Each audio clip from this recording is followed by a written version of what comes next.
Greetings, Outlanders. Gitshiver here again, and today I'm bringing you the first installment of our Tribunal Temple Let's Play. So we have traveled down to sunny Vivec, into the Temple District. This is the seat of the Tribunal Temple here on Vvardenfell, and if you're not familiar with the Tribunal Temple, it is essentially the cult that worships Vivec, Almalexia, and Sothasil, or Almsivi as they're also known. Now our character for this run, you could say that she was practically born for the Tribunal Temple, so much so that her name is actually Temple. Shirley Temple, as a matter of fact. Of course, she prioritizes the Temple's preferred traits of personality and intelligence, so she's quite the charmer, and she has traveled down to Vivec, like I said, to the Temple District, to fulfill her lifelong dream of joining the Temple. Now, you can join the Tribunal Temple in many different places. They're one of the most widespread factions here on Vvardenfell, but I've chosen to come down here first because several of our initial objectives can be found here in the city, very close by, as a matter of fact. One convenient locations in Africa. But we'll get to all that in just a moment. Let's go ahead and head inside and speak to the Archcanon himself about joining. Speak your needs. Welcome, my child. Do you seek to join the temple? You have a promising look. Perhaps we could use you. Do you wish to join? Your fourfold duties are to faith, family, masters, and all that is good. Perform holy quests and bring luster to the temple. Never transgress against your brothers or sisters in thought or deed. If you somehow fail to uphold these ideals, you must speak with a master or the patriarch to be cleansed of your wrongdoings. Still want to join? I sure do. All right, and we are now a layman in the temple. Welcome, Sister Shirley Temple. I am one of several masters you can go to get your duties, and if you perform well, advancement in the temple is not out of the question. Oh, that's good. I'm glad that they won't just leave me as a little nobody forever. That would be terrible. All right, now about these duties, like I said, you can go to anybody, well, not anybody, but you can go to many people, this guy included, in order to get duties. All of them will give you the same duty. Once you join, you have to take the pilgrimage of the 7 graces. Before I give you any other duties, you should prove your faith by making the pilgrimages of the 7 graces. I suppose I should have just let him say it. Take this book, The Pilgrim's Path. It describes where the pilgrimage sites are. After you have completed these pilgrimages, speak with me again. I should warn you that while most of these are easy, the pilgrimages of Ghostgate and the Ruddy Man are more difficult. You may wish to do those last. All right. Well, he has his recommendations about what order we should do them in, but I have my own order that I've worked out that makes a little bit more sense. Now, the book he gave us, The Pilgrim's Path, The Bible. This is the Bible. covers 7 different shrines scattered all across Vvardenfell that all signify important moments in Velothi history and culture. Now, the first one that we're going to see is actually the shrine here in Vivec, at Vivec's palace, the Shrine of Generosity. It's on the top steps of the palace in the southernmost canton of Vivec City, and the customary donation, for those in good fortune, is 100 gold. And what that shrine represents is the triumph over Dagoth-ur. Do you have something to say?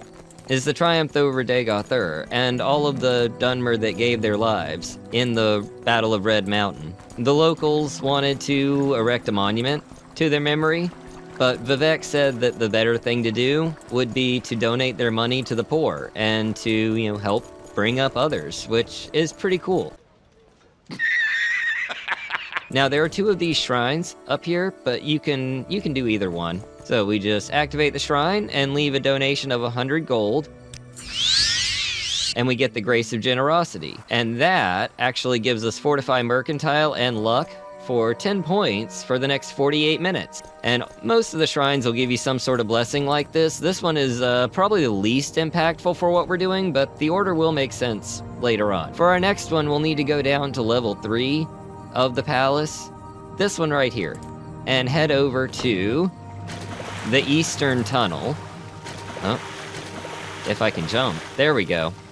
Now right in here, we're gonna be underwater, but just like any of the sewers in Vivec, there's a ramp right beside us. So it's easy enough to get out. There may be a rat or something in here at some point, but I haven't had very many troubles. Yeah, see, there's one up there, but you should be able to handle a rat if you're doing this. There we go. reasonably skilled in blunts. Stop right there, criminal scum! The weapons, I mean. Okay, so, oh, yeah, that's right. I'm using a mod that redesigns these shrines. There we are. And makes them a little fancier, a little nicer, gives them a little bit more atmosphere. For some reason, they decided to add slaughterfish to this one. Gives it a little bit more of a challenge. So this is the puzzle canal, and as you can see behind us, there is a force field blocking our path. In order to bring that down, we have to activate this little shrine right over here, and it tells us to breathe the water of his glory, and the way will be made clear. What it means by that is you gotta take a little swim and just hang out under the water for a while, just until you start to, drown. And once you get down to 10 points of health, you'll be saved. Oh, here it is. Now we're drowning. This is the reason that Argonian's ability to breathe underwater is a spell and not just a always active attribute, because they couldn't do this quest. Alright, so it restores most of your health. For some reason I'm still missing a little chunk, but that's easily enough solved with a little bit of restoration there. Now, as you can see, the force field has come down. Oh, I forgot my scribby was on that there. Okay, so this is the actual shrine back here.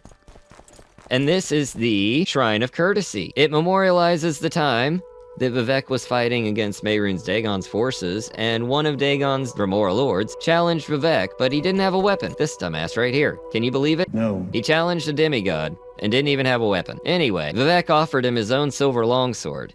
And the Daedra was so moved by this that he decided to serve Vivek from then on. And so, of course, Vivek stuck him in this room in the middle of the palace, and yeah, kind of just forgot about him. So that kind of sucks.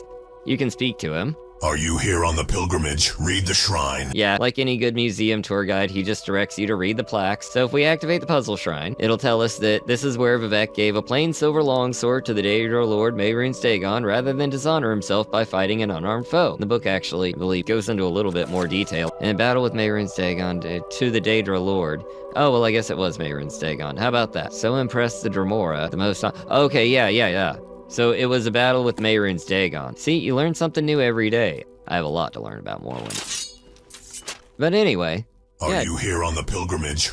I take it that silver longsword is for me. Yeah, sure, As here you it is. see, I am unarmed, but you are brave and gallant. Will you give me your longsword so that I may stand a chance against your might? He wants me to give him my longsword. That's a little gay. Hold on. Yeah, here you go. Yes, I accept this sword. Thank you. You have the grace of courtesy. You should read the inscription on the shrine to complete your pilgrimage. Alright, let's read it again. And now we have the grace of courtesy. And that's gonna give us water breathing and swift swim for the next 48 minutes, which actually is very useful. Now from here, we kinda need to get back outside. The easiest thing to do is CV intervention. I do have a spell for that, but very low chance of actually succeeding with that. Alright, and that brings us back out to the temple. Look at that glorious sunset. Isn't that beautiful? Sun setting over Ebonheart. Anyway, right over here is our next shrine, and the last one in Vivek City. This right here is the Shrine of Daring, and it commemorates the time that Sheagora threw a big-ass rock down at Vivek City. That'd be Baldur right up there, and Vivek froze it in place. And the people were so happy that Vivek kept them all from dying horrible deaths that they erected this shrine. So if we offer it any store-bought potion of rising force, we'll be granted the Grace of Daring, which gives us levitation 100 points for 24 minutes. It's the only one of the effects that has half the time, but the reason is, as long as this is active, you cannot rest, you cannot wait, and we'll just be flying around. If it were 48 minutes, it would just be maddening. 24 minutes is very, very long. it will actually last us the rest of this run. And that is why we got it last in Vivec, but before we actually set off anywhere else. Now we just need to head to the northwest, up past the Dren Plantation, and to the fields of Kumu on the northern shore of Lake Amaya, and there we're going to find the Shrine of Humility. This shrine commemorates the time that a humble little farmer, a muck farmer, here in the Ascadian Isles, his gwar died, and he was unable to bring in his harvest. Vivec was so moved by the man's plight that he stripped down to his, whatever you want to call it, loincloth, maybe, and let the guy ride him around to harvest the muck.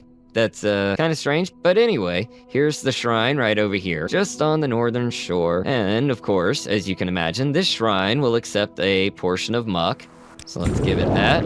And that gives us the Grace of Humility, granting us Feather 100 points for 48 minutes. Ooh, and a muck shovel. I'll take that with me, thank you.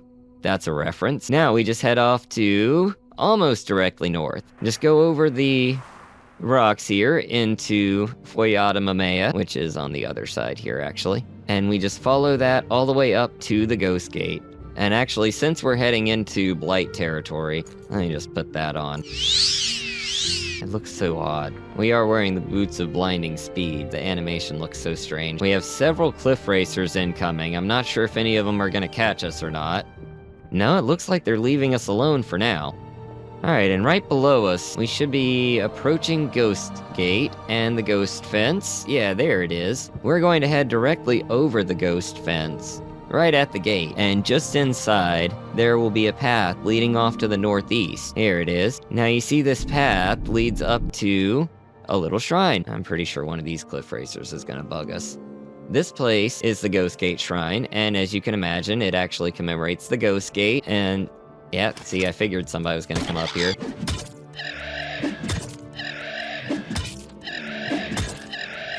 There we go. Anybody else? No. Okay, as I was saying, this is the Ghost Gate Shrine, and it commemorates all the souls that were put into the Ghost Fence. Unfortunately, these aren't real soul gems, but it will take any soul gem you got.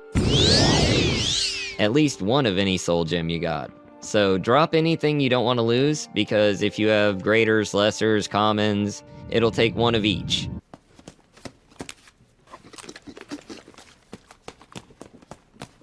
It won't take Azura's Star, but just letting you know, only hold one while you're doing that. It just gave us the Grace of Pride, fortifying our magicka 50 points and giving us shield for 25 points, both for 48 minutes. Now we just head off to the northwest towards Aldrune. Got a bit of an ash storm kicking up, so it makes visibility a little difficult. But once we get to Aldrune, we just need to pass over. If you like, you can take a Silt Strider and just head straight up to Nissus. Walk when you can run. But I'm gonna take this route and just keep on flying. If I've got this lined up correctly, we'll be able to pass over some Daedric ruins. Somewhere right around here. And that actually signifies that we are closer to Nissus than we are to Aldrune, and we can use Almseve Intervention to bring ourselves over to the Temple of Nissus. Alright, now that I'm in Nissus, I just need to... First off, I need to buy some more scrolls. Welcome to Nissus. I'm Zanmulk Samalamus. Yes, Outlander. So that's how you say that. For you? Zanmus Salalamus. I always wondered how he was actually supposed to say it. I don't know where anybody might be selling any more Almseve Intervention scrolls, but if you come into the back of the Nissus Temple, there will be a pillar in the middle. This is the Shrine of the Mask, and it actually is the shrine for the Ash Mask right here. This is the Ash Mask of Vivec, and basically Greetings. I am at your service. This is the Ash Mask of Vivec, and it actually originates from a time when Vivec was in a bit of a pickle. In the days of fire, when Dagoth first crept back into Red Mountain and awakened it, Vivec led refugees here as they fled the Ash and Blight. Weary, they rested here a while. When Vivec awoke, he found himself and all of his followers encased in casks of grey ash. Frozen like a sleeping statue and unable to free himself or help his people, Vivec was filled with despair. Vivec's tears weakened his ash caste. He tore the ash from his perished followers, breathed life into their lungs, and cured them of the blight. This is Vivec's heroism. His tender heart provides strength where his might fails. Alright, now, I do have to say, this actually, right here, this isn't Vivek's Ash Mask. This is a fake. It's a phony, a fraud, a forgery. The real Ash Mask is actually up here. So if we click on the shrine while we have a Cure Common Disease potion, it will grant us the Grace of Justice, which, you know, it's all well and good, doesn't actually give you anything. But if you click on it again, right here in this middle bit, it will reveal the true Ash Mask of Vivek.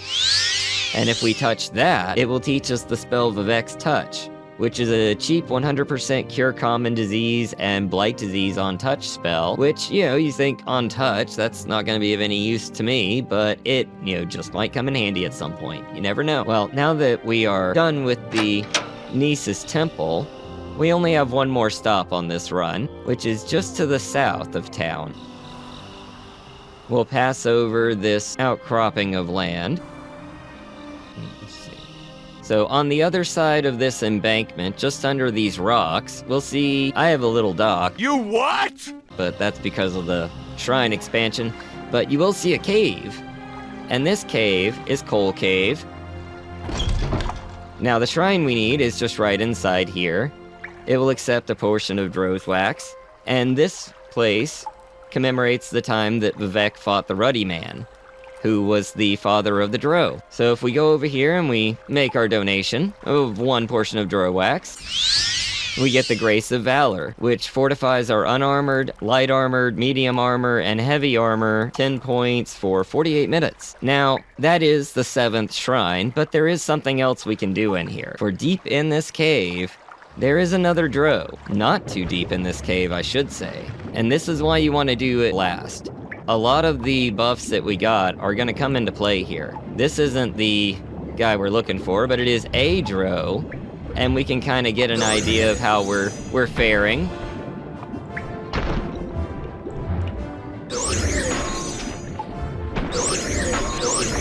Okay, it looks like we're doing pretty well. Oh, and we got a baby slaughterfish. So that didn't take very much, actually. I feel good about that. Oh. Oh god, what is it? Oh, it's another slaughterfish. I thought it might have been another Drow for a minute. Okay, so there is another tunnel here, heading off to the north. Definitely want a quick save, and probably heal up too would be a good idea before we get in here. And I think I'm actually gonna take quite a few Flynn.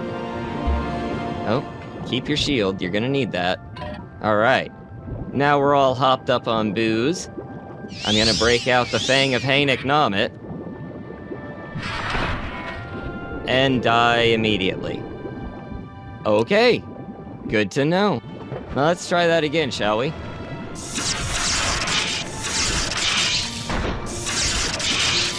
Aha! Drow Warlord is down. Only one portion of Drow wax. Okay, well that's fine. The most important thing is that we killed him. And now, if we head back up to the shrine... This isn't the shrine? I'm glad I can breathe underwater. Here it is. If we go back up to the shrine, and we activate it again, donate another portion of Drow wax, it gives us with an enchanted Drow Cuirass. And if you're not playing on a patched version of Morrowind, you can actually keep doing that over and over and over and over again to keep getting enchanted Drow Cuirasses. It carries an enchantment of Fortify Endurance, 10 points for 60 seconds. But more than anything, it carries a 44-point armor rating, which is absolutely insane. For context, I'm also wearing some adamantium greaves, which are also 44, so that's what kind of level we're talking about here. I also have a Drow left pauldron. I can't remember where I got that. But yeah, that is the Pilgrimage of the Seven Graces. Now let's head back to Vivek and turn this in. Alright, and we have made it back to Vivek, and we are still flying, so that enchantment definitely lasts a long time. Alright. Yes, Outlander. How do you do? How do I do indeed? Yes, you have finished the pilgrimages of the Seven Graces. I commend you for this. You are now ready for more challenging duties. Alright, can I, Alright, well, can I get an advancement, maybe? Alright, we have officially finished the Pilgrimage of the Seven Graces. Wait, come back, I'm not done with you. Can I have an advancement? The temple recognizes you. You are now the novice. Well, congratulations. Thank you. That's a big deal. I am now the novice. That seems like a good place to wrap up for day one. We got the pilgrimage out of the way. Now, we aren't going to be doing the Vivek series of quests just yet. We'll actually be heading out to Aldrune next time. I'm going to try to get these out a little bit more frequently than we've been doing before. But I hope you enjoyed. Please do leave a like and subscribe for more. Until the next time, I've been Gitshiver, and I'll see you in the next one. Later.